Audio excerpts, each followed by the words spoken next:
हे student, good morning. Student, जैसा कि कल हम लोगों ने आपका फर्स्ट चैप्टर कॉन्स्टिट्यूशन, हमारा संविधान जो था उसको हम लोगों ने क्लियर किया था। आपके सिविक्स का जो फर्स्ट चैप्टर था, तो उसके कुछ पैराग्राफ, कुछ पोर्शन हम लोगों ने क्लियर कर लिए थे। उसके जो कुछ पोर्शन थे जो हम लोग को अभी पढ़ने हैं, जैसे कि हम लोगों ने ये देखा कि कैसे नेपाल का संविधान था जो 2006 तक एक वहाँ पर मोनार्ची कॉन्स्टिट्यूशन चल रहा था। फिर उसके बाद 2008 में जाकर के उन लोगों को अपना कॉन्स्टिट्यूशन मिला, अपना एक डेमोक्रेटिक कॉन्स्टिट्यूशन मिला। तो इस पे हम लोगों ने कल वाले ऑडियो में क्लियर किया था, कल वाले वीडियो में हम लोगों ने क्लियर किया था। तो आज हम लोग इसके आगे पढ़ने जा रहे हैं। देखिए, यहाँ पर हम लोगों ने एक छोटी सी केस स्टडी भी पढ़ी थी, जिसमें हम लोगों ने देखा था कि कैसे एक मॉनिटर, एक क्लासरूम में भी कैसे एक राजतंत्र चलता है। जैसे कि मैम एक थी, मैम की बातों को जो सुरेश ने मैम से कहा कि मैम, अमन ये जो था क्लास में पूरे दिन सुर कर रहा था, जब आप चली गई थी तो मैम ने बिना किसी से जांच पड़ताल किए, बिना किसी से कुछ पूछे तुरंत अमन को क्या कर दिया, उन्होंने पनिशमेंट सुना दिया। ठीक है, तो यहाँ तक हम लोगों ने क्लियर कर लिया था। इसके आगे हम लोग को क्लियर करना है। ठीक है, तो बच्चों, इसके आगे का जो पैरा है आपका, इन डेमोक्रेटिक सोसाइटीज़, यहाँ से हमको पढ़ना है। In democratic societies the constitution often lays down rule that guard against the misuse of the authority by our political leaders. In the case of the Indian Constitution, about which you will read more later in this chapter, many of these laws are contained in the section of the fundamental rights. जैसा कि अगर हम बात करें कि लोकतांत्रिक समाज में प्रायः संविधान ही एक ऐसा है जो हमारे लिए एक नियम तय करता है, कायदे कानून बनाता है, जिसके द्वारा राजनेताओं के हाथों में सत्ता के इस दुरुपयोग को रोका जा सकता है। अगर हम बात करें तो जो राजनेता हैं, जैसे हम लोगों ने सुरेश को क्या कर दिया, क्लास का मॉनिटर बना दिया। तो क्लास का मॉनिटर जब हम उसे बना रहे हैं, तो यानी कि वो क्या कर रहा है, एक मोनार्ची तरीके से क्लास में वो अपना शासन कर रहा है। किसी भी बच्चे को पनिश कर देता है, या फिर मैम से या फिर टीचर से शिकायत उसकी कर देता है। तो ऐसा हम लोगों ने देखा। तो ये जो कॉन्स्टिट्यूशन हमारा है, इसके नियम, कायदे कानून इसीलिए बनाए गए हैं कि हमारे जो भी गवर्न करने वाले, डेमोक्रेटिक सोसाइटी पे हमारे जो भी गवर्न करने वाले लीडर हों, वो अपने कायदे कानून और एक तहत सीमा में रह करके हमारे शासन को चलाएं, जो कि हम सभी के लिए इक्वल हो, ना कि किसी के लिए बड़ा हो, ना कि किसी के लिए छोटा हो। वो किसी धर्म से या फिर किसी जाति, किसी समुदाय, किसी लिंग से वो बहुत रिलेटेड ना हो करके सबको एक समान इक्वालिटी के व्यू से सबको देखे। तो ऐसा हमारा कॉन्स्टिट्यूशन है। आगे हमारा ऐसे भारतीय संविधान में ऐसे बहुत सारे कानून, जैसे मौलिक अधिकार हैं, इनको भी बहुत सारे खंडों में या फिर पार्ट्स में बांटा गया है। ठीक है, तो इसके आगे चलिए देखते हैं। Do you recall the chapter on the Dalit writer Om Prakash Valmiki experience in the school from the class 7th book? क्या आप लोग को ओम प्रकाश वाल्मीकि की जो घटना थी, जो क्लास 7th में आप लोगों ने पढ़ा था, कि कैसे एक वो लोअर कास्ट का होकर के अनटचेबल होकर के है वो, और वो स्कूल में जब वो जाता है तो स्कूल में उसके जो टीचर्स हैं वो उसको स्कूल के लास्ट वाली बेंच पर, या फिर कभी कभी अगर बेंच पर जगह नहीं होती है लास्ट बेंच पर, तो वो ओम प्रकाश वाल्मीकि लास्ट में पीछे नीचे सीट पर, ज़मीन पर बैठ करके वो क्या करता है, पढ़ाई करता है। तो इतना सब कुछ हम लोगों ने क्लियर किया था। 7th वाली बुक में आप लोगों ने पढ़ा था। इसके बाद हम लोगों ने देखा कि जो बच्चे आम जो उच्च वर्ग के जो लोग हैं, जो अपर कास्ट के लोग हैं, वो बहुत बड़े फील्ड में एक समान सबके साथ फुटबॉल, बैट बॉल, ये सारी चीज़ें खेलते हैं। लेकिन जो ओम प्रकाश वाल्मीकि है, वो एक अनटचेबल होने की वजह से उसे बच्चे अपने साथ खेलने तक के लिए उसको परमिशन नहीं देते हैं। तो ये एक स्टोरी थी जो हम लोगों ने क्लास 7th में पढ़ा था। May be you all will remember that story. Okay, चलिए आगे देखते हैं।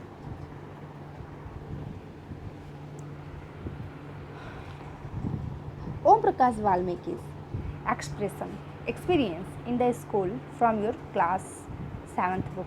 In that chapter, we talk about the discrimination Om Prakash faces become he was a Dalit. हम लोगों ने देखा कि कैसे वो डिस्क्रिमिनेट हो रहा है, कैसे उसके साथ भेदभाव हो रहा है, क्यों? क्योंकि वो एक दलित है। You read about how the Indian Constitution guarantees the right to equality to all person and say that no citizen can be discriminated against on ground of the religion। और तब इसके बाद हम लोगों ने देखा कि हमारे कॉन्स्टिट्यूशन में बहुत ऐसे नियम कायदे कानून बनाए गए हैं जिसके अंतर्गत ये बताया गया है कि किसी भी जाति धर्म समुदाय या फिर नस्ल हो, किसी भी लिंग से हम कोई भी भेदभाव और समानता का व्यवहार नहीं कर सकते हैं। The say that no citizen can be discriminated against on the ground of the religion, race, caste, gender and the place of birth। किसी भी जन्म के स्थान पर धर्म, जाति, नस्ल, जन्म स्थान, इन सब के बेस पे हम किसी के साथ डिस्क्रिमिनेशन नहीं कर सकते हैं, ऐसा हमारे कॉन्स्टिट्यूशन में लिखा गया है। The right to equality is one of the fundamental right guaranteed by the Indian Constitution। अगर हम बात करें तो ये जो इक्वालिटी का अधिकार है, इस प्रकार समानता का अधिकार हम सभी भारतीयों को एक समान दिया गया है। ठीक है, चलिए आगे देखते हैं। Another important functions that a constitution plays in a democracy is to ensure that a dominant group does not use its power against other less powerful people or group। The storyboards below demonstrated one such situation in the classroom. यहाँ तक कि ये भी हमारे संविधान में बताया गया है कि लोकतंत्र में संविधान का यह भी एक महत्वपूर्ण काम होता है, कार्य होता है कि कोई भी ताकतवर समूह, ठीक है, कोई भी डोमिनेंट ग्रुप किसी भी कमज़ोर ग्रुप को या फिर किसी भी, जैसे कि जो लोग बहुत, जिनकी संख्या बहुत कम हो या फिर वो बहुत ताकतवर ना हो, इनके खिलाफ अपनी ताकत का इस्तेमाल ना करें। उन्हें ऐसा ना हो कि उनको शर्मिंदगी का एहसास दिलाएं या फिर उनके साथ कोई अनुचित व्यवहार करे, उनके साथ डिस्क्रिमिनेट करे। ऐसा हमारे संविधान में भी लिखा गया है कि ऐसा कोई नहीं कर सकता है। इस स्टोरी को जानने के लिए आइए, नीचे हम लोग को एक छोटी सी स्टोरी दी गई है, एक इवेंट दिया गया है जिसको पढ़ करके हम समझ सकते हैं कि आखिर हमारा संविधान हमको क्या समझाना चाहता है। देखिए, the games period is about to begin. Game का जो क्लास है वो शुरू होने वाली है। Let's play basketball today for a change. चलो आज बास्केटबॉल खेलते हैं, थोड़ा चेंज हो जाएगा। बच्चे आपस में बात कर रहे हैं, रोज़ रोज़ एक ही गेम खेल कर हम लोग बोर हो चुके हैं, चलो आज बास्केटबॉल खेलते हैं। No we will play cricket. लड़के बोलते हैं नहीं नहीं, हम क्रिकेट ही खेलेंगे। We always have to do what the boy want because they are in a majority. तब लड़कियां आपस में बात करती हैं, हमें हमेशा वही करना पड़ता है। यहाँ से देखिए, यहाँ से हम लोग पढ़ेंगे। जैसे यहाँ पे दिखाया गया है ना कि हम लोग चलिए बास्केटबॉल खेलते हैं, तो लड़के बोलते हैं कि नहीं हम क्रिकेट खेलेंगे। फिर यहाँ से स्टार्ट होती है story. The teacher decided to settle the problem with a show of hand. Teacher ने कहा ऐसा है कि आप लोग आपस में फाइटिंग नहीं करिए, आप लोग आर्ग्यूमेंट नहीं करिए, अपने अपने हाथ उठाइए कि कौन क्रिकेट खेलना चाहता है और कौन फुटबॉल खेलना चाहता है। Obviously you all were faces this situation in your classroom also. जैसे कि आप लोग भी अपने क्लास में ऐसे सिचुएशन को आप लोग फेस कर चुके हैं। तो होता क्या है, हे वी वॉन। तब तक लड़के बोलते हैं हम जीत गए। क्यों? Obviously there are more boys in the class. क्योंकि लड़कियों की संख्या जो है ना वो क्लास में कम है और लड़कों की संख्या क्लास में अधिक है। यही ये दिखाया गया है, we always have to do what the boy wants because to are in a majority. लड़की आपस में बात करती है, अरे यार हमें तो हमेशा वही काम करना पड़ता है जो कि लड़के चाहते हैं। Why because they are in a majority. क्योंकि उनका संख्या ज़्यादा है, वो अधिक संख्या में है। Ma'am should think of another way to make decision. Ma'am को कोई और भी डिसीजन या फिर कोई और तरीका निकालना चाहिए इस डिसीजन को लेने का। मैम बस बोल देती हैं हाथ उठा दीजिए, तो बॉयज़ की संख्या अधिक है तो बॉयज़ हाथ उठा देते हैं, वो हमेशा जीत जाते हैं। So that our wishes are also heard. लड़के कहते हैं कि मैम को ऐसा भी करना चाहिए कि जिससे कि हम लोग की भी जो इच्छा हो वो भी पूरी की जाए। मैम को ऐसा कोई फैसला लेने का तरीका सोचना चाहिए। ठीक है, तो हम लोगों ने देखा यहाँ पे यही बात कही गई है हमारे कॉन्स्टिट्यूशन में। एक छोटा सा एग्जाम्पल है, लेकिन इस एग्जाम्पल से हम अपने कॉन्स्टिट्यूशन के नियम को पढ़ सकते हैं कि कहने का तात्पर्य यह है कि ज़रूरी नहीं है कि हमारा हिंदुस्तान हिंदुओं का है तो हिंदुओं की संख्या यहाँ ज़्यादा है तो जो हिंदू चाहेंगे वही होगा।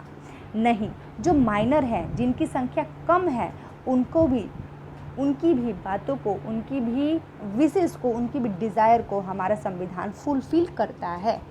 ठीक है, यही यहाँ पे दर्शाया गया है। Such unhealthy situation can occur in democratic societies too, where a majority can continuously enforce decision that included minorities and go against their interest. As the above storyboard illustrate, every society is prone to his tyranny of the majority. जैसे कि हम लोगों ने देखा, इस तरह की जो व्यवस्था है, जो इस तरह का जो कंडीशन है हमारे डेमोक्रेटिक सोसाइटीज़ में, हमारे डेमोक्रेटिक समाज में ऐसे अक्सर ऐसे कंडीशंस पैदा हो जाते हैं। क्यों? क्योंकि यहाँ बहुमत वाला गुट, जैसे जिनका ज़्यादा संख्या होती है, जिनकी मेजोरिटी ज़्यादा होती है, वो हमेशा क्या करते हैं, उन्हीं के ऊपर फैसले लिए जाते हैं, उन्हीं का फैसला लागू होता रहता है। जिसमें जो अल्पसंख्यक है उनकी सहमति नहीं होती है और हमेशा उनका नुकसान होता है। ठीक है, जैसा कि हम लोगों ने इस छोटी सी स्टोरी बोर्ड से देखा कि किस तरह से हमेशा जो मेजोरिटी होती है वो निरंकुशता के साथ, टायरेनी के साथ, टायरेनी का मतलब होता है निरंकुश, मतलब अपनी मन की करने वाला। ठीक है, तो टायरेनी के साथ इन लोगों को मेजोरिटी की बातों को मानना पड़ता है। The constitution usually contain rule that ensure that the minority are not excluded from anything that is the routinely available to the majority. हमारा ये जो संविधान है, संविधान में दिए गए नियमों से इस बात का भी ख्याल रखा जाता है कि जो हमारे माइनर हैं, जो अल्पसंख्यक हैं, उनको किसी ऐसी चीज़ से वंचित न किया जाए जो कि मेजोरिटी वाले लोगों को मिल रही है। कहने का मतलब जो सामान्य सुविधाएं मेजोरिटी वाले लोगों को उपलब्ध हैं, वही माइनॉरिटी वाले लोगों को भी उपलब्ध हो, ऐसे हमारे संविधान में नियम, कायदे, कानून बनाए गए हैं। Another reason why we have a constitution is precisely to prevent his tyranny or domination by the majority of a minority. This can refer to one community dominating another. Example, intercommunity domination, or members of the community dominating other within the same community. Example, intra-community domination. जैसे अगर हम बात करें और भी अल्पसंख्यक या फिर जो बहुसंख्यक जो लोग हैं, इनकी जो निरंकुशता या फिर दबदबेपन का जो प्रतिबंध लगाना भी संविधान का एक महत्वपूर्ण कार्य है। यह दबदबा एक समुदाय द्वारा दूसरे समुदाय के ऊपर भी हो सकता है, जिसे अंतर सामुदायिक या फिर इंटर कम्युनिटी वर्चस्व कहते हैं। जैसे एक समुदाय बहुत ज़्यादा संख्या में हो, दूसरा समुदाय बहुत कम हो, तो हमेशा जिसकी संख्या ज़्यादा होती है वो हमेशा अपर वाला अपने लोअर वाले को दबाना चाहता है। तो ऐसा भी हमारे संविधान में नियम, कायदे, कानून बने हैं कि कोई भी समुदाय किसी को दबाए ना, सबका अपना अपना अधिकार है। या फिर एक ही समुदाय के भीतर कुछ ऐसे लोग होते हैं जो दूसरों से दबे होते हैं, जिसे कि इंट्रा कम्युनिटीज़ वर्चस्व कहा जाता है, अंतर सामुदायिक वर्चस्व भी कहा जाता है। ठीक है, चलिए आगे देखते हैं।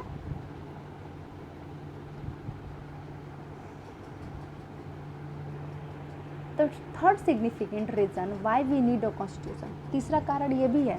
पहला हम लोगों ने देखा कि कैसे एक टायरेनी, हम लोगों ने देखा कि मोनार्ची एक राजतंत्र था, उसको हटाने के लिए कॉन्स्टिट्यूशन ज़रूरी है।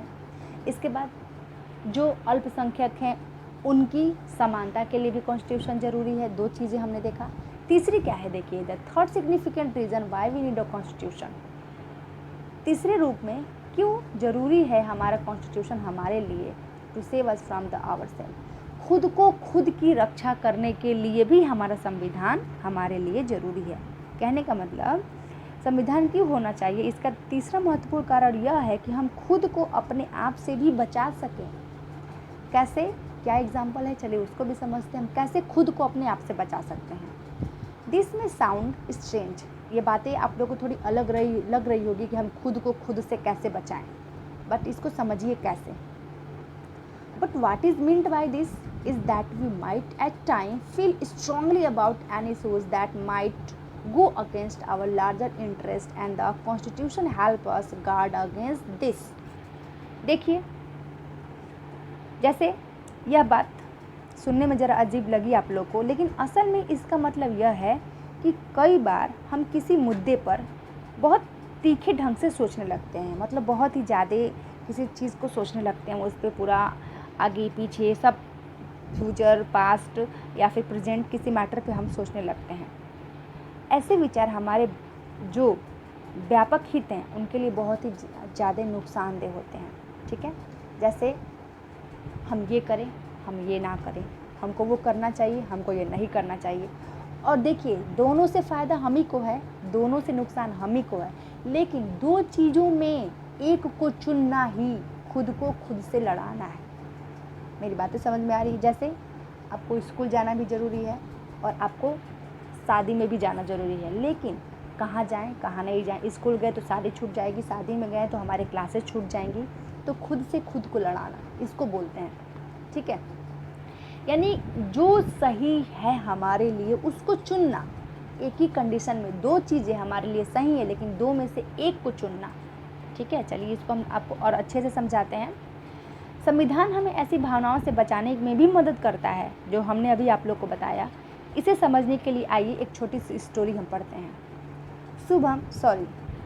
शबनम है। Shabnam is in a fix, she has a decision to make. Shabnam बहुत ही दुविधा में है, अब उसे कुछ तय करना है। बहुत परेशान है शबनम, क्या करूँ क्या ना करूँ। लेकिन अब कंडीशन ऐसा आ गया है कि उसे कोई ना कोई निर्णय अब लेना है। I have 2 chapter left to revise the tomorrow test. सोच रही है कि मेरे अभी 2 चैप्टर बचे हुए हैं रिवाइज करने के लिए। क्यों? क्योंकि कल मेरा टेस्ट है। But it's time for my favourite TV programme. लेकिन यार क्या करूँ, इसी समय मेरे टीवी पे मेरा फेवरेट प्रोग्राम आता है। ठीक है, ऐसे बच्चे आपस में बात करते हैं। I am dying to watch it, और मुझे बहुत मन है उस प्रोग्राम को देखने का। But if I do that, लेकिन अगर मैं प्रोग्राम देखती हूँ, I would not have time to finish my revision. अगर मैं टीवी देखने जाती हूँ तो मुझे अपना रिवीजन ख़त्म करने का बिल्कुल भी समय नहीं मिलेगा। देखिए, इसको बोलते हैं फाइट विथ हिमसेल्फ। फाइट फिर खुद के साथ लड़ना। ठीक है, खुद को खुद के साथ लड़ाना, इसको बोलते हैं। इसी फीलिंग्स को हम बोल रहे हैं। अब वो 2 कंडीशन में है, 2 में से कौन सा कंडीशन उसको वो चूज़ करे, वो बहुत कन्फ्यूज़न में है। आगे देखिए। Shabnam, why are you looking so worried. Shabnam की मम्मी पूछती हैं, अरे शबनम बेटा, आप इतनी चिंतित क्यों लग रहे हो, क्यों परेशान हो। आगे देखिए कहाँ चला गया। I want to watch this TV programme but I have test tomorrow. If you all watch TV I will also want to watch. Shabnam कहती है, मम्मा मुझे यह टीवी कार्यक्रम देखना है, लेकिन कल मेरी परीक्षा भी है। अगर आप लोग टीवी देखेंगे तो मेरे को भी टीवी देखने का मन करेगा और मुझे पढ़ने में बिल्कुल भी मन नहीं लगेगा। And I have an idea, लेकिन मुझे एक विचार आया है। What if you no one watch TV tonight then I may not be tempted. ऐसा करिए ना कि आप सभी में से कोई भी आज टीवी मत देखिए। अगर आप लोग टीवी चलाएंगे ना तो मेरा भी मन करेगा बार बार कि मैं आकर के टीवी देखूं। ठीक है, तो अपने मम्मा से रिक्वेस्ट कर दिए, मम्मा आप टीवी बंद कर दीजिए, टीवी को ऑफ़ कर दीजिए, जिससे कि मेरा मन ना हो, मुझे उत्सुकता ना आए मेरे अंदर, मैं ललचाऊँ ना टीवी को देखने के लिए। ठीक है, देखिए इसके बाद क्या होता है। It's good things I did not watch TV, there are so many questions from the last 2 chapter. अब शबनम क्या कहती है, अच्छा हुआ कि कल मैंने टेलीविज़न नहीं देखा। क्यों? क्योंकि उन्हीं 2 लास्ट चैप्टर से बहुत सारे इक्वेशन है, बहुत सारे क्वेश्चंस हैं जो मेरे टेस्ट में आए हुए हैं। यानी शबनम जो भी फैसला लेती है उससे वो खुश हो जाती है, क्योंकि उसका परिणाम उसको नेक्स्ट डे ही देखने को मिल जाता है। ठीक है, तो हम लोगों ने 3 कंडीशंस देखे कि संविधान क्यों ज़रूरी है। एक तो हम लोगों ने देखा कि कैसे राजतंत्र चल रहा था, उसको हटाने के लिए संविधान ज़रूरी है। कैसे जहाँ पर बहुत संख्या में एक ही समुदाय के लोग थे तो दूसरे समुदाय वालों को दबा रहे हैं, उसके लिए संविधान ज़रूरी है। तीसरी, खुद से खुद की लड़ाई में स्पष्ट करने के लिए कि कौन सा रास्ता हमारे लिए सही है, ये हमारे लिए संविधान ज़रूरी है। ठीक है, इन सारी चीज़ों को तो बेटा आज के लिए इतना ही रहने देते हैं, कल इसके आगे हम लोग क्लियर करेंगे सिमिलरली द कॉन्स्टिट्यूशन के यहाँ से। ओके, आज के लिए इतना ही। ओके, बाय बच्चों।